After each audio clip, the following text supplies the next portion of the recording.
I don't have time. I have a lot of work lately. I can't restrict myself because life is too short. I can't stop smoking because I have an exam in a few days, come on. Probably you may heard this many times or even said that. Now I have a question for you. Was it a fact or was it an excuse? Guys, excuses coming up.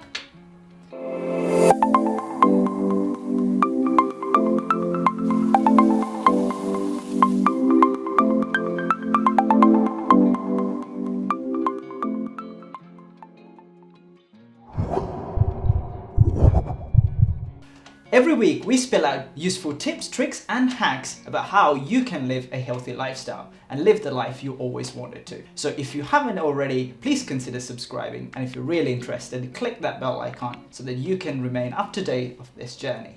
Also guys, we are on Instagram, Facebook and Twitter, so if you're interested in healthy recipes, inspirational and motivational posts, please give us a follow. In this video we are covering 7 the most common excuses preventing you from being healthy and what we actually want to do to acknowledge them, recognize them and maybe say no to a few of them next time. Are you ready? Before we get to the actual excuses, let's start with understanding why we're so vulnerable to these excuses on a daily basis. Everything from fast delivery orders to the quick and immediate way that you want to tone your body is focused on quick and timely results. What does marketing companies and techniques do?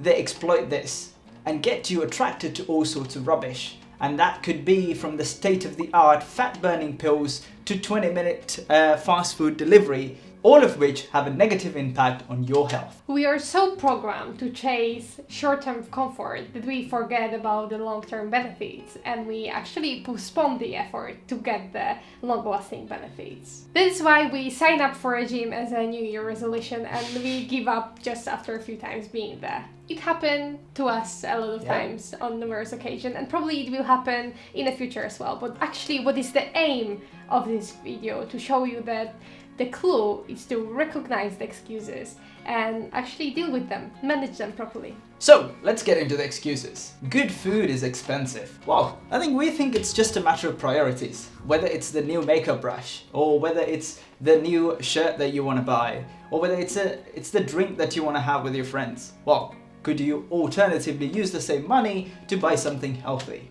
We're not oblivious to the fact that organic and sustainable food is actually very expensive. But what we're trying to get you to challenge is eating whole foods which are not processed, frozen pizzas or burgers are a much better choice for your health versus giving it up altogether. So the effort and the priority counts a lot to that. So the next time when you're out there, think twice before tapping your credit card. Actually, maybe what would be the better choice for your health. So in terms of the tip, we know that organic food might be expensive and we don't challenge that fact. But actually what you can do to deal with this. First tip, properly wash your food in soda, in baking soda or salt. Buy lean cuts of meat if you don't have actually ability to buy organic meat because chemicals and toxins are stored in the fat. Try to choose the local market instead of the huge malls and grocery stores and actually ask the people how the food was sourced and find places where the same person who sells you the products actually feed the animals. Just ask. People are very open. Yep. Also, as a fourth tip, probably you came across this before, Dirty Dozen and Healthy 15, we will link below. And this is a simple concept that a lot of researches were developed about this, that certain fruits and vegetables contain a huge amount, the residue of chemicals and pesticides. If you of course don't have ability to buy organic food, you can just simply use our 15 clean list of fruits and vegetables and a great example is avocado. No time for gym or no time for cooking. Hey, we understand that. Stressful day at work, well, the family is coming over, you got a flight to catch. All of these things bite into your time and then maybe sometimes you don't have that actual time to dedicate to cook and be active, etc. It certainly happens to us as well. This one's quite simple really. I mean, just like we always say, start introducing the habit of what you want to do in very natural, baby, small steps.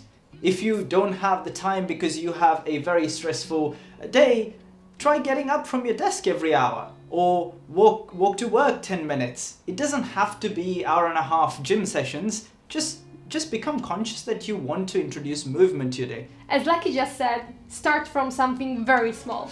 That small that you will even think it's silly. I mean it. For example, 10 push-ups, even one push-up a day. Yeah. But you will have to commit yourself, and it has to be something that small that you will be able to deliver and do it every day. A glass of water every morning, or some squats, or some breathing exercises for 5 minutes, or even 1 minute, but try to commit it and do it every day. On the other hand, we cannot expect to have more time for new activities and new duties if we keep prioritizing the same entertainments or the same activities. You can skip Netflix binge watching or the next fourth drink invite in the week, and instead of go to the gym, try to prepare your food and do something for yourself. It's simply about mindset shift and becoming and developing habits every day, which will help you and improve yourself then. So what are these basic baby steps that we can introduce to get over this excuse? You could start to add a sense of commitment. So plan your week. If it's a long walk on the beach, if you have access to the beach, or if you want to do Pilates or yoga, add that to the calendar and have a sense of commitment to it. Prepare a list of meals that you actually like. Then list out the ingredients, go and shop for them. But don't forget, there might be instances that you come across and crave for those junk foods. So replace them with healthy snacks. Start from prepping a meal at home, probably breakfast, which you have easy access to a stove, and then you could do that before you go to work. When you want to really make a step forward, and if you're already doing breakfast at home, buy a bunch of boxes and start packing your food so that you take to work. But wait, don't ever microwave it. It's one of my personal favorite, or even ours personal favorite. We always have an excuse that we need a comfort food or we need a cheat meal because something happened, whatever. This thought of cheating in your healthy lifestyle is built on the foundation that healthy lifestyle actually is a burden or a chore. It's something that you have to do. With time, you will understand that it's nothing like that at all. Eating healthy is a lifestyle, or I would rather say certain values. And once those values are deeply rooted in your behavior and actually become the part of who you are, the appeal to cheating that lifestyle simply disappears. Well, come on, it's human nature, isn't it? We always want to do things that we're told not to do. It's kind of the addictive nature around it. Well, the effect gets compounded because of all the chemicals and the additives and the sugar in the junk food that you've chased all week to have that cheat meal for. So what if we take a step back and actually treat the relationship you have with food just like a healthy marriage, and introduce healthy and authentic food rather than the fast food burgers or the 1,000-calorie milkshakes? So guys, let's jump into the tips. So to actually make that leap into a healthy lifestyle, free from hunger, free from struggle, and actually with no need for a cheat meal, we strongly advise you to start reading labels. We cannot stress this enough how important it is. Once you read these labels, the question is whether you still find it delicious. And the second tip is to equip your pantry with all healthy snacks like dates, dried fruits, organic chocolate, nuts and other bars, or vegetables, organic crispy chips. I don't like vegetables, or I would rather say here, I don't like vegetables, seriously. You know what I'm talking about. Vegetables are the greatest source of vitamins, minerals and fiber, being at the same time low in calories. Is it a dream? Okay, like kale and celery doesn't have to be your faves, but seriously, all of them, they are too rich to be omitted. So put an effort to introduce them to your daily diet in the way you like the most. You can pan fry them, you can bake them, you can blend them. There's so many ways you can cook them and actually front load your meals with vegetables. Drinking is a social norm. We've evolved over gathering. Previously, our ancestors gathered around hunted food, but now we gather around beer halls, whether it may be meeting up with friends or finding a fling or just supposedly having a good time. Because of this social norm, it naturally brings a peer and a personal level of pressure for your social interaction to happen at these places. So for us, this is a definition of how you define your self-discipline. We like drinking draft beers, whiskies, and good red wine if there is occasion for it, so maybe a few times a month.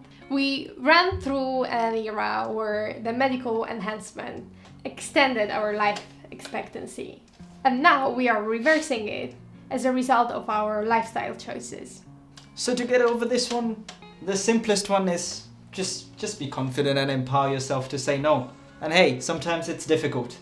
I know that, maybe you know that too. So if that's the case, ask your friend or a colleague to help you out. Say that, you know what, I'm trying to cut down on my alcohol intake.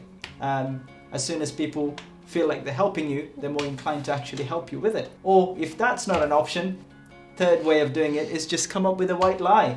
It's not going to affect them badly, it's only going to benefit you. I mean, we're not very big advocates of it, but hey, sometimes that's the job. It's low fat, it's low sugar, it's vegan, it's vegetarian. Food occurs naturally with a composition of carbs, proteins, and fats. And that's because we biologically are made to consume it in that proportionality or composition as well.